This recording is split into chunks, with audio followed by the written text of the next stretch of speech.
മണിവള തിളങ്ങണ കയ്യാളെ നിറഞ്ഞുട്ടി വിളിക്കണതാരാണ് മുഴുതിങ്കൾ ഉദിക്കണ മുകിലോരം മുഴശ്വതി മുഴക്കണതാരാണ് ഓ വിളക്കിന്റെ നാളം പോലെ പൊൻതൂവലീശും മാതേറും മഴക്കാവേ ഓ കളിയാടിപ്പാടാൻ ഒരു ഗ്രൂപ്പ് ഓഫ് കുഞ്ഞുങ്ങൾ ആസ്വദിച്ചാണ് പാടുന്നത്. ഇപ്പം കോഴിക്കോടിൻ്റെ സംഗീത പാരമ്പര്യത്തിന് എന്താ പറയുക മാറ്റു കുറഞ്ഞിട്ടില്ലെന്നും പുതുതലമുറ ആ സംഗീതത്തെ നെഞ്ചിലേറ്റുന്നതെന്നത് തെളിവ് തന്നെയാണ് ഈ കുഞ്ഞുങ്ങളുടെ ഈ ഗാനവും ഈ പാട്ടും. പിന്നെ എനിക്ക് ഓർമ്മ വരുന്നത് 1980-കളിലാണ്. ഒരു പക്ഷേ ഞാൻ 8-ലോ 9-ലോ 10-ലോ ഒക്കെ പഠിക്കുന്ന കാലത്ത് അന്ന് ഈ ബീച്ചിൽ നിറയെ ചൂളമരങ്ങളുണ്ടായിരുന്നു. ചൂളമരങ്ങൾ ഇങ്ങനെ എന്താ പറയുക ആ ചൂളയുടെ എന്താ പറയുക കടൽക്കാറ്റ് കരയിലേക്ക് വരുമ്പം ഈ ചൂളമരത്തിൻ്റെ ഇടയിലൂടെ കടന്നു വരുമ്പോൾ ഒരു പ്രത്യേക ഹുങ്കാര ശബ്ദമൊക്കെ ഉണ്ട്. ഓൾ ഇന്ത്യ റേഡിയോ സ്റ്റേഷൻ്റെ മുൻവശത്തുള്ള ബീച്ചിൻ്റെ ഇരുവശത്തും എന്താ പറയുക ഒരു അതിർവരമ്പ് പോലെ രണ്ട് വശത്തും നമ്മുടെ പണ്ട് കാലത്തെ കടൽ പാലങ്ങളുണ്ടായിരുന്നു.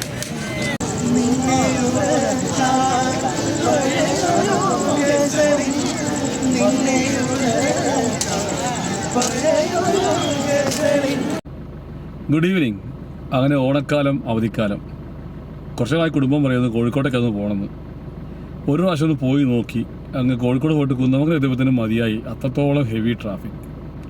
അപ്പോൾ ചിന്തിച്ചു ഒരു നൈറ്റ് ലൈഫ് കോഴിക്കോടിൻ്റെ രാക്കാഴ്ചകളിലേക്കൊന്ന് പോയാലോ. അങ്ങനെ ഇപ്പോൾ രാത്രി 10 മണിയായി ഞങ്ങളോട് പുറപ്പെടുകയാണ്. ലക്ഷ്യം കോഴിക്കോട് ബീച്ചാണ്. ഇവിടുന്ന് പുറപ്പെട്ടാൽ നമുക്കൊരു ഏകദേശം 1 മണിക്കൂർ, രാത്രിയാണെങ്കിൽ 3/4 മണിക്കൂർ മതിയാവും. ഒരു 10:45 എത്താം. 1 മണിക്കൂർ കോഴിക്കോടിൻ്റെ എന്താ പറയുക നൈറ്റ് ലൈഫ്, ബീച്ചിലെ നൈറ്റ് ലൈഫ് ഒന്ന് കണ്ട് ആസ്വദിച്ച് കണ്ട് കേട്ടും തിരിച്ച് വരിക എന്ന ലക്ഷ്യം. പോയി നോക്കാം അവിടെ എന്തൊക്കെയാണ് കാണാനുള്ളതെന്ന്.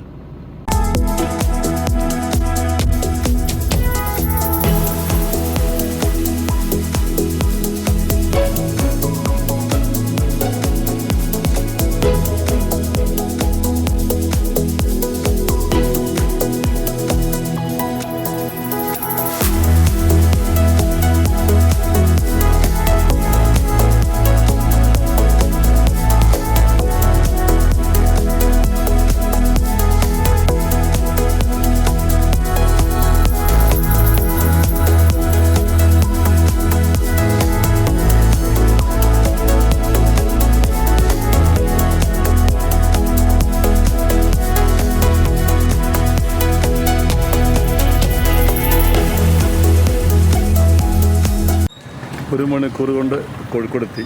ഇപ്പോൾ സമയം ഇവിടെ ഒരു 11 മണി 11:15 പയ്യെ ഡ്രൈവ് ചെയ്തത്. കാരണം ഒരു തിരക്കിട്ട ഡ്രൈവ് അല്ലായിരുന്നു, എൻജോയ് ചെയ്യാൻ വേണ്ടി ആയതുകൊണ്ട് പയ്യെ സ്ലോ ആയിട്ട് ഡ്രൈവ് ചെയ്ത് ഇങ്ങെത്തി. ഇപ്പോൾ കോഴിക്കോട് 11 മണി കഴിഞ്ഞു. ഇവിടെ ഇപ്പോഴത്തെ അവസ്ഥ കാണണം കോഴിക്കോട് ടൗണിലെ ബീച്ചിൽ. ഒരാഴ്ച മുമ്പ് റോട്ടറി മിസ്റ്റി മെഡോസിൻ്റെ ഒരു പ്രോഗ്രാമുമായി ബന്ധപ്പെട്ട്, ഫ്ലാഷ് മോബുമായി ബന്ധപ്പെട്ട് നമ്മൾ ഇവിടെ വന്നിരുന്നു. അപ്പോൾ അന്ന് വൈകിട്ടൊരു 5:30-6 മണിക്കുള്ളതിനേക്കാൾ തിരക്കാണിപ്പോൾ കാലിക്കറ്റ് ബീച്ചിൽ ഇപ്പോൾ ഉള്ളത്. ശരിക്കും ഇവിടെ ജീവിതങ്ങൾ തുടങ്ങുന്നതേ ഉള്ളൂ. നല്ല തിരക്ക്, നിറയെ വാഹനങ്ങൾ, നിറയെ ആൾക്കാർ. ശരിക്കും ഇത് വേറൊരു വൈബ്. ഒരുപക്ഷെ നാട്ടുപുറത്തുകാർക്ക്, ഗ്രാമജീവിതം നയിക്കുന്നവർക്ക് തീരെ പരിചിതമല്ലാത്തൊരു വൈബ്. നമ്മുടെ കോഴിക്കോട് ഇതൊക്കെ ഉണ്ട് കേട്ടോ. പക്ഷേ നമ്മുടെ ജനങ്ങൾ അല്ലെങ്കിൽ നമ്മുടെ ആൾക്കാരൊക്കെ അധികമൊന്നും അറിയുന്നില്ല എന്നുള്ളതാണ് ഈ ഒരു ജീവിതം. ഒരു ദിവസത്തെ ഒരു പകലിൻ്റെ മുഴുവൻ അധ്വാനവും കഴിഞ്ഞ് വൈകുന്നേരങ്ങളിൽ നഗരത്തിലേക്ക് ഇറങ്ങുക, കുശലം പറഞ്ഞിരിക്കുക, ഒരു ചായ കുടിക്കുക, ഒരു സുലൈമാനിയൊക്കെ നുണഞ്ഞുകൊണ്ട് സന്തോഷവും സന്താപവും സങ്കടങ്ങളും ഒക്കെ പങ്കുവെക്കുക എന്നൊക്കെ പറയുമ്പോൾ ജീവിതത്തിൻ്റെ മറ്റൊരു എന്താ പറയുക മുഖമാണ്. ഒരുപക്ഷെ ഒരാഴ്ചത്തെ ഒരു ദിവസത്തെ മുഴുവൻ അധ്വാനത്തിൻ്റെയും സങ്കടങ്ങൾ ഒരുമിച്ചിരുന്ന് ഭാര്യയോടും മക്കളോടും ഒപ്പം ഇരുന്ന് പറയുമ്പോൾ അല്ലേ, കുടുംബത്തിൻ്റെ സങ്കടങ്ങളൊക്കെ ഇവിടെ നല്ല രീതിയിൽ അതിനൊക്കെയാണല്ലോ, അതിനൊക്കെ അവസരം ഒതുക്കുക, അതിനൊക്കെയുള്ള വേദി ഒതുക്കുക, അവസരം ഒരുക്കുക എന്നുള്ളതാണല്ലോ ശരിക്കും പറയാൻ ഒരു നാടിൻ്റെ ഭരണകൂടം ചെയ്യേണ്ട ഏറ്റവും വലിയ നന്മ. അത് നമ്മുടെ കോഴിക്കോട് ഉണ്ടെന്ന് കാണുമ്പോൾ ഒരു സന്തോഷം. ഇതൊക്കെ വളരെ രസകരമാണ്, വളരെ നല്ലതാണ്. ശരിക്കും ഒരു പുരപ്പറമ്പിൻ്റെ മുഴുവൻ തിരക്കുമുണ്ട് ഇപ്പോൾ കോഴിക്കോട് ഈ ബീച്ചിൽ. ആ എല്ലാവരും അവിടെ എൻ്റെ കോഴിക്കോടിൻ്റെ ഫോട്ടോ എടുക്കാനുള്ള തിരക്കിലാണ്. നോക്ക്, അതൊരു രസം തന്നെയല്ലേ, അതൊരു നൊസ്റ്റാൾജിയ അല്ലേ. ഇതാ എൻ്റെ കോഴിക്കോട്.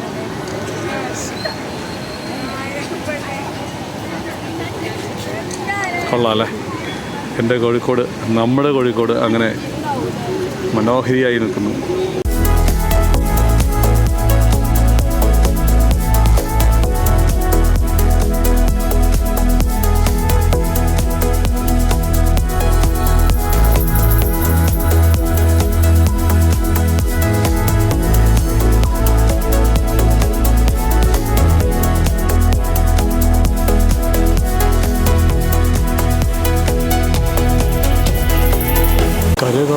കടലമീനെ മോഹപ്പൂക്കുരി പടർന്ന് അറവിപ്പൊന്നാണ്യം പോലെ ആകാശത്തമ്പിളി വന്ന് ഇളം തെന്നലിണം പാടിവാ ആ അങ്ങനെ ആ ഒരു പഴയ പാട്ടേ നടോടിക്കാട്ടിലെ പാട്ട് ഓർമ്മ വരുന്നത്. മുന്നിലാകെ വിളിച്ച വിപ്ലവമാണ്.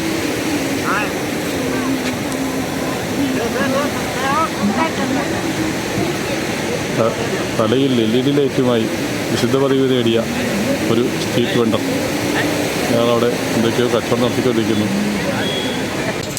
അവിടെ ഒരിടത്ത് ഒരു അന്ധഗായിക ട്രാക്കിൽ പാടുന്നുണ്ടായിരുന്നു. ആ ഭാഗം നമുക്ക് റെക്കോർഡ് ചെയ്യാൻ പറ്റുമല്ലോ, അതുകൊണ്ടത് വേണ്ടത് വെച്ചാണ്. ഇങ്ങോട്ട് നോക്കി,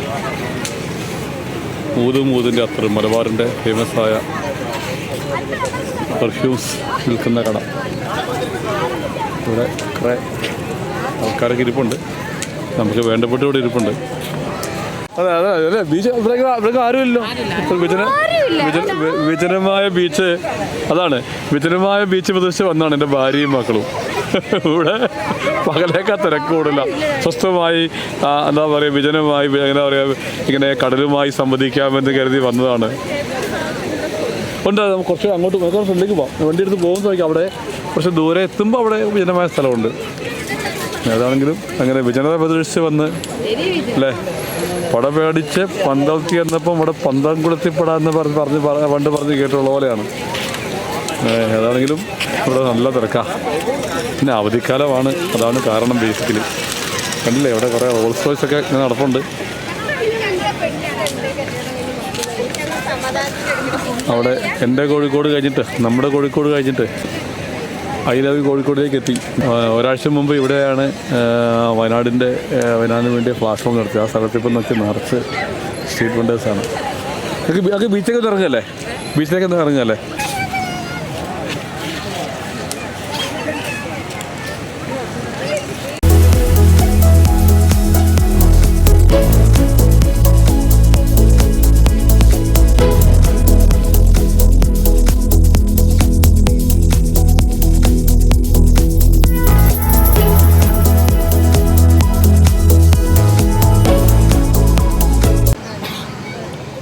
സ്റ്റീൽ മോതിരത്തിൽ 25 വർഷം മുമ്പ് സ്വർണ്ണ മോതിരത്തിലൊന്ന് പേരെഴുതിയതാണ്.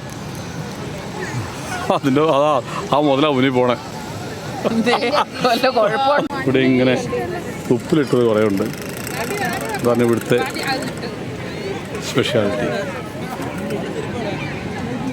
പൈനാപ്പിൾ ഇങ്ങനെ മുറിച്ച് വെച്ചിരിക്കുന്നത്, കക്കിരിയുണ്ട്, നെല്ലിക്കയുണ്ട്, എന്തൊക്കെയോ ഫ്രൂട്ട്സ് ഉപ്പിലിട്ടത്. ഇവിടെ എല്ലാം ഇത് തന്നെയാണ്. ആകെ ഒരു വെളിച്ചത്തിൻ്റെ ഒരു ആഘോഷമാണ്. ഒന്ന് മുന്നോട്ട് കിടക്കാം. ബീച്ച് കാണാൻ വന്നിട്ട് ബീച്ച് വരെ തിരമാലയിൽ തൊടാതെ പോകുന്ന മോശമല്ലേ.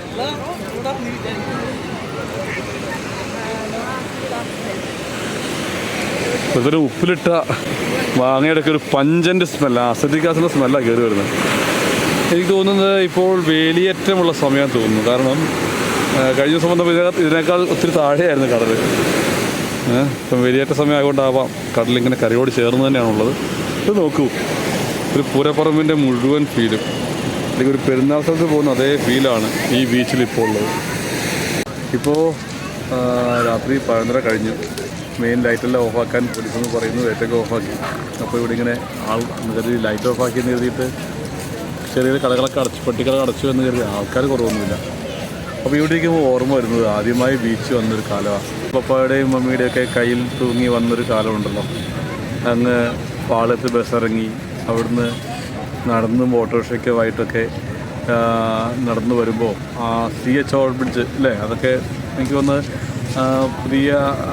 അന്ന് പുതിയ ഓവർബ്രിഡ്ജ് എന്ന് പറയുന്ന CH ഓവർബ്രിഡ്ജിൻ്റെ പണി കഴിഞ്ഞ് അത് ഓപ്പണാക്കിയ കാലമാണെന്ന് എൻ്റെ ഓർമ്മ. ഓവർബ്രിഡ്ജ് കയറി ഇറങ്ങി ടാഗോർ സെമിനറി ഹാളും കവർ ചെയ്ത് ഇങ്ങ് വരുമ്പോൾ അങ്ങ് ആദ്യം കാണുന്നത് അന്ന് ഓൾ ഇന്ത്യ റേഡിയോയുടെ ഒരു വലിയ ടവറാണ്. അന്നത്തെ കാലത്ത് മറ്റു ടവറൊന്നുമില്ലല്ലോ, ആകെ കാണുന്ന ടവർ എന്ന് പറയുന്നത് ഓൾ ഇന്ത്യ റേഡിയോയുടെ ടവറാണ്. അതും കണ്ട് അതിന് ശേഷം അങ്ങ് ദൂരേക്ക് നോക്കുമ്പോൾ കാണുന്നതാണ് സ്വർണ്ണവർണ്ണം ചൂടിയ ചക്രവാളത്തിൽ അന്തിച്ചാമയത്തിൻ്റെ ആഘോഷങ്ങളുമായി സൂര്യനിങ്ങനെ താഴ്ന്നിറങ്ങുന്ന സീന്. അല്ലെങ്കിൽ പകലാണെങ്കിൽ നീലക്കടൽ, കടലിലെ തിരമാലയുടെ ശബ്ദം, കടലിലെ തിരമാലയുടെ ശബ്ദം നമ്മളെ ഉണ്ടാക്കാൻ നൽകുന്നൊരു എനർജിയുണ്ട്. ആദ്യമായി കടൽ കണ്ട കാലങ്ങൾ. പിന്നീട് ശരിക്കും പിന്നെ എനിക്ക് ഓർമ്മ വരുന്നത് 1980കളിലാണ്. ഒരു പക്ഷേ ഞാൻ 8-ലോ 9-ലോ 10-ലോ ഒക്കെ പഠിക്കുന്ന കാലത്ത് അന്ന് വല്യപ്പൻ പെരിഞ്ചേരി കൊച്ചേട്ടൻ എന്ന് പറയുന്ന നെല്ലിപ്പൂരുകാരുടെ എല്ലാം അറിയാവുന്നതാണ്. വല്യപ്പന് ഒരു 6 മാസം കൂടുമ്പോൾ ഒരു സുഖവാസത്തിൽ എന്ന് പറയാവുന്ന പോലെ അദ്ദേഹം ചികിത്സയ്ക്ക് വേണ്ടി കോഴിക്കോട് വരുമായിരുന്നു. അദ്ദേഹത്തിൻ്റെ സ്ഥിരം ഡോക്ടർ പോൾ ബി സിംഗ് എന്ന് അറിയപ്പെടുന്ന ഡോക്ടറായിരുന്നു. ഡോക്ടർ പോൾ ബി സിംഗിൻ്റെ ആശുപത്രിയിലാണ് എന്നും വല്യപ്പൻ ചികിത്സയൊക്കെ വന്നിരുന്നത്. അപ്പോൾ അച്ഛന് കൂട്ടുകിടക്കാനായി ഞാൻ ഉണ്ടാവും.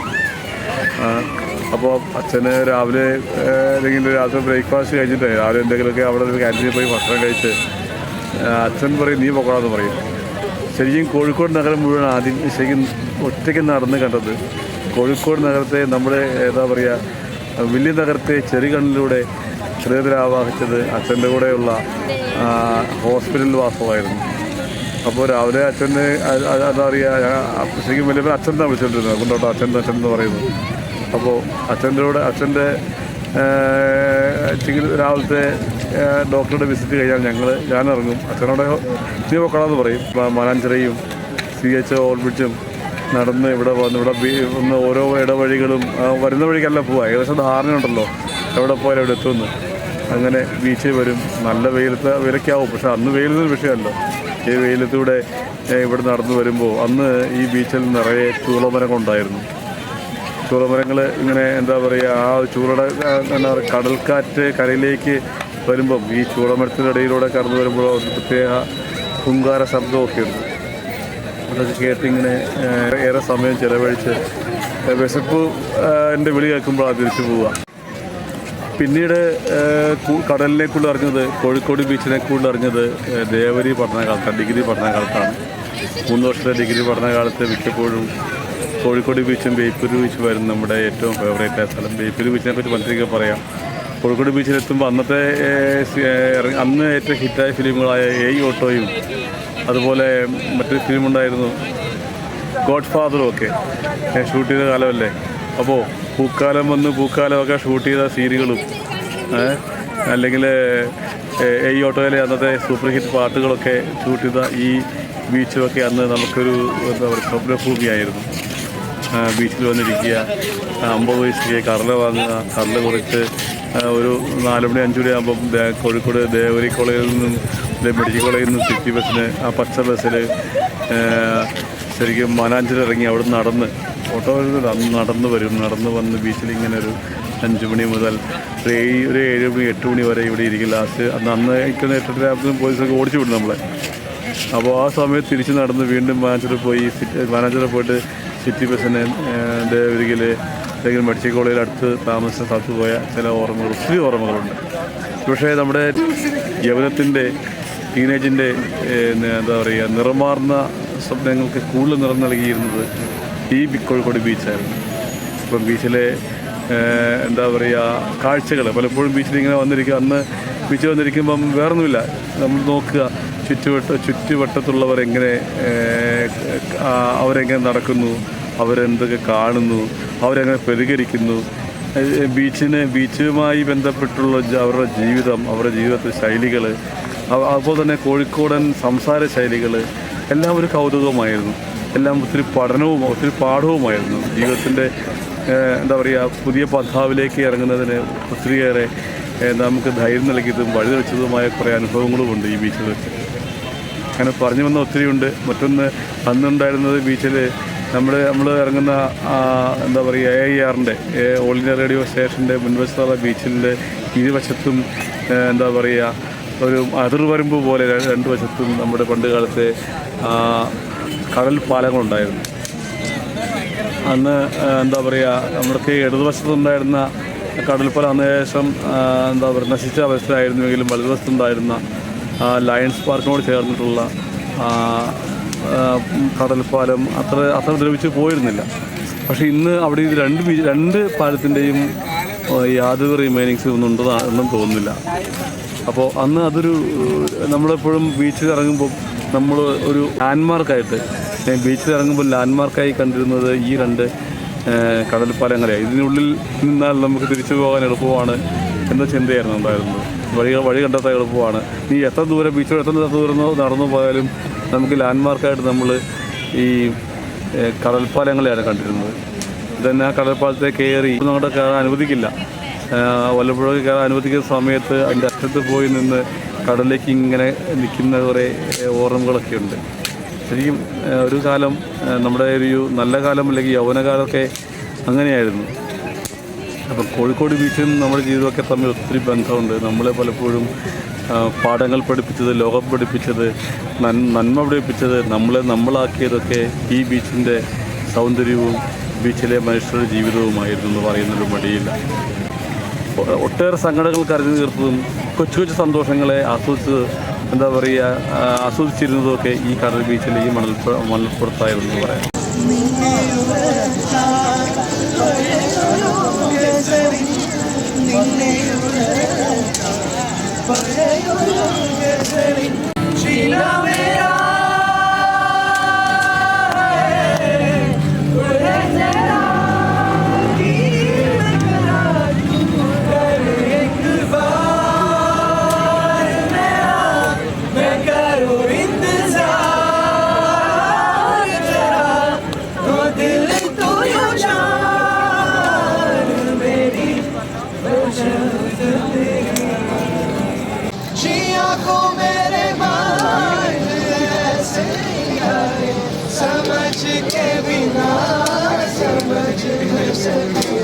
सवेरों का मेरे तो सूरज लागे मेरा कोई ना होके भी कुछ लागे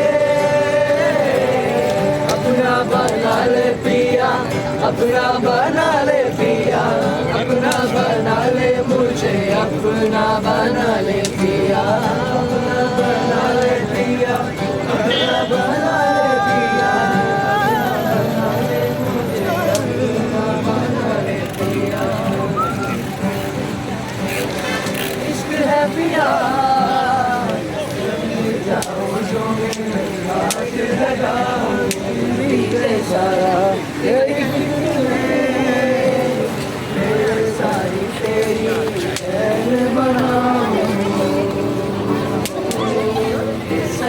तेरा इश्क है पिया रंग जाओ जो मैं हाथ लगाओ बीते सारा तेरी फिक्र में मेरी सारी तेरी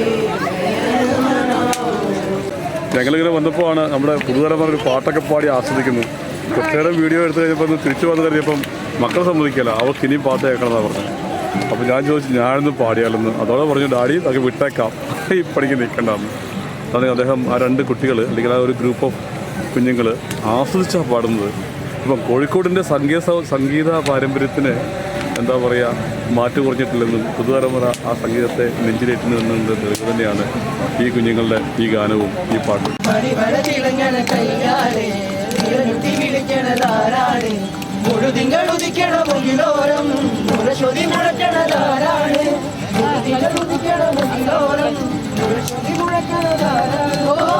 വിളക്കിന്റെ നാളം പോലെ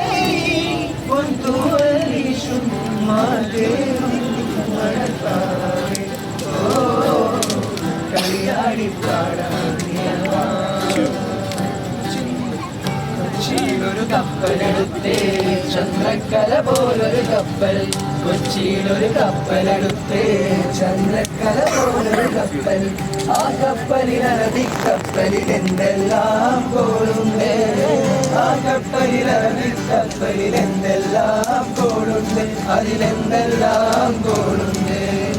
ആ കപ്പലിൽ വന്നിറങ്ങിയ പെണ്ണിന്റെ സുൽത്താനെ, സൂര്യപടം തുമ്പിയെടുത്തൊരു ചേലേറും കുപ്പായം, കുപ്പായ കീശയിലുണ്ടല്ലോ പറുദീസ താക്കോലേ. ഒരുപക്ഷെ അല്ലേ നമ്മുടെ ഇന്നത്തെ യാത്രയുടെ ഏറ്റവും മനോഹരമായ ഒരു കാര്യമായിരുന്നു കുഞ്ഞുങ്ങളുടെ ആ പാട്ട്. കോഴിക്കോടിൻ അത് ആകർഷിച്ചു എന്ന് പറയാം അല്ലേ. അതോടൊപ്പം മറ്റൊന്നുള്ളത് അറിയാം, കോഴിക്കോടിൻ്റെ ഒരു എന്താ പറയുക ഒരു പ്രത്യേകത അവിടുത്തെ സംഗീതം എന്നുള്ളത്. ആ സംഗീത പാരമ്പര്യം പുതുതലമുറ കൃത്യമായി സൂക്ഷിക്കുന്നത് കാണുമ്പോൾ സന്തോഷം. അതാ നമ്മുടെ മോളിങ്ങനെ കേട്ടോ അതിങ്ങനെ റോൾസ് റോയ്സ് ഓടിച്ച് വരികയാണ്.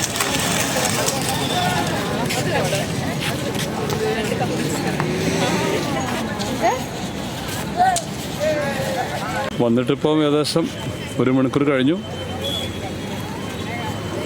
സമയം 12 മണി കഴിഞ്ഞിട്ടുണ്ട്.